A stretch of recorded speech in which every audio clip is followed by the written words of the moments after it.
안녕하십니까, 윤석근 변호사입니다. 사무실에 앉아 있으면은 많은 분들이 뭐 손해배상 되냐, 손해배상 하고 싶다, 뭐 손해배상 청구를 당했다, 그 금액이 적정하냐, 이유가 타당하냐, 뭐 이런 얘기들을, 이런 상담들을 많이 받습니다. 근데 말처럼 손해배상 청구가 쉬운 게 아닙니다. 이게 본인은 주관적으로 손해를 봤다고 하더라도 법적으로 손해여야 되는 것이고, 또 그리고 손해배상 청구를 하게 되면은 여러 가지 손해배상을 구하는 사람이 소송을 제기해야 되고 입증을 해야 되거든요. 그래서 나 손해배상 하고 싶어요, 뭐 이런 상담 많이 받는데, 사실은 대부분이 생각보다 아마 할 수도 없는 건들도 많고, 그리고 당사자 사이에서 원만하게 합의를 하는 것이 제일 좋은 경우도 있습니다. 왜냐하면 조그마한 금액, 물론 당사자 사이에서 큰 금액일 수 있고 기분 상할 수도 있고 이런 문제가 있을 수 있겠지만, 소송하면 비용 들고 그 다음에 기간도 오래 걸리고, 그래서 손해배상을 너무 쉽게 생각해서는 안 된다는 걸 먼저 말씀드리고, 일단은 손해배상은 구조를 보면 손해가 발생을 해야 되고요. 그 다음에 손해의 종류가 뭐가 있는지 구별을 해야 되고, 그 다음에 중요한 건 이제 손해배상 액수죠. 손해의 범위인데, 이 3단계를 전부 원고가 입증해야 됩니다. 항상 내가 손해를 본 것 같다라고 했을 때는 계약 내용을 보십시오. 그 계약 내용대로 상대방이 이행을 하지 않은 것 같다 하면 채무불이행에 기한 손해배상 청구가 우선입니다.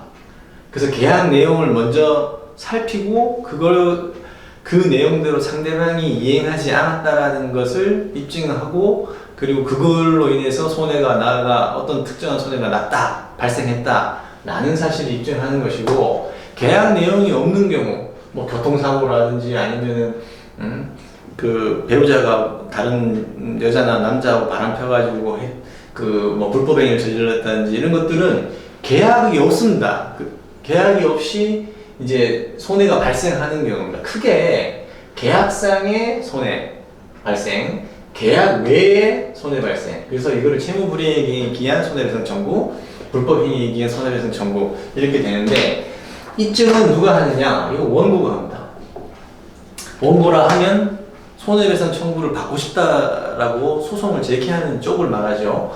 그리고 손해의 종류는 이렇게 손해 3분설이라고 그래서 적극 손해, 소극 손해, 정신적 손해가 있습니다. 요 밑에 건 좀 이따 설명하고요. 적극 손해는 내가 지금 자동차에 충격을 받아가지고 지금 치료비가 나가야 되고, 약제비가 나가야 되고, 입원비가 나가야 된다. 안 써도 될 돈을 썼지 않습니까? 그러니까 지출하는 거죠. 이거는 플러스 개념 손해고, 소극 손해는 내가 한 달 300만 원 버는 사람인데 입원을 보름이나 했다. 그럼 어떻게 되나요? 150만 원을 못 벌게 되잖아요. 그러니까 잃어버린 손해를 말합니다. 일실 손해. 그 다음에 이제 정신적 손해 위자료인데, 통상 이 위자료는 불법행위에서는 잘 인정이 됩니다. 근데 이 계약상 책임에서는 잘 인정되지 않을 경우가 큽니다. 왜냐하면 재산상 손해가 회복이 되면 정신적인 어떤 고통은 미자가 됐다라고 보거든요. 그래서 보통은 이제 어떤 계약상 책임을 물을 때 위자료 청구는 완전히 인정이 안 된다는 건 아니고 받아들여지지 않을 가능성이 높습니다. 그리고 손해를 이거 말고 이런 손해들 중에서도, 이 세 가지 항목 손해 중에서도 통상 손해라는 게 있습니다.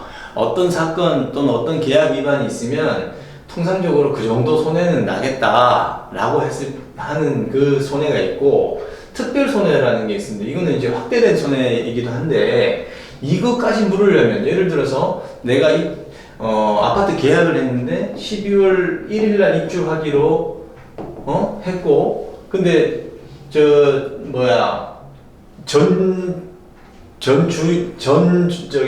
세 들어 살 때 그 집주인이 전세금을 빼줘야 내가 여기에 또 전세금을 넣고 하는데, 집주인이 전세금 새로 세입자 못 구했으니까 전세금을 좀 늦게 준다.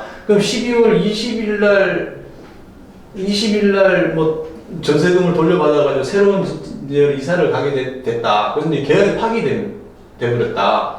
그러면 이 계약상에 여기서 이제 몰치된 계약금이나 이런 것들을 전 집주인에게 물으려면 그 집주인이 이 사람이 지금 12월 1일 날 이사를 가게 되고 계약금을 얼마 줘서 내가 지금 보증금을 돌려주지 않으면 계약이 파기돼가지고 손해를 볼 수 있겠구나, 이런 예견 가능성을 줘야 됩니다. 그래서 특별 손해를 물을 때는 그 상대방한테 당신이 계약 이행을 하지 않으면은 내가 이러이러한 계약을 지금 맺고 있어서 위약금 얼마 물고 이런 것들을 서면이나 이메일 뭐 이런 것들로 인식을 시켜줘야 됩니다. 그게 입증이 되면 거기까지 물을 수 있는 것이고, 그렇지 않으면은 특별손해는 인정받기 어렵습니다. 불법행위도 마찬가지인데, 불법행위도 대부분 요 세 가지 항목에서 통상적인 손해를 인정하는 것이고, 특별손해는 이제 확대손해, 이제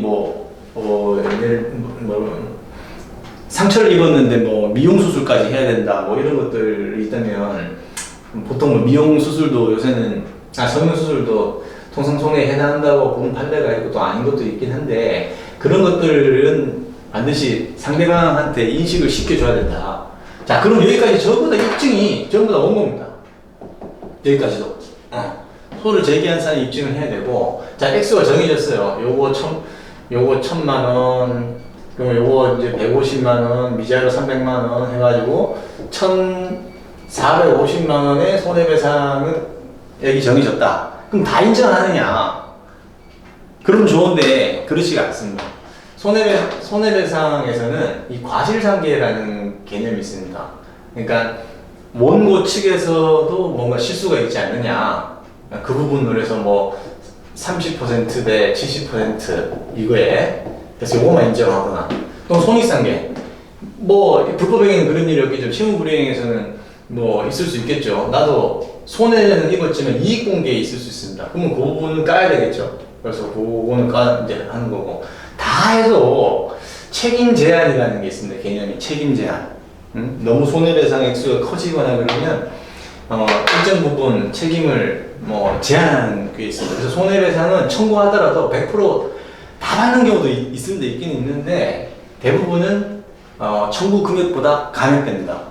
그래서 이런 법리들이 있어서 그런 것이고, 보통 이제 화가 날 수가, 판결을 받아보면 청구한 건 1억인데 과실상계니 뭐니 책임 제한이 해가지고 7천만 원만 인정했다, 이건 무슨 판결이 이런 식이냐, 이런 걸 많이 물어보시는데, 이런 법리들이 있다는 거. 근데 중요한 건 손해 발생 사실, 손해의 종류, 액수까지 전부 다 원고가 입증을 해야 됩니다.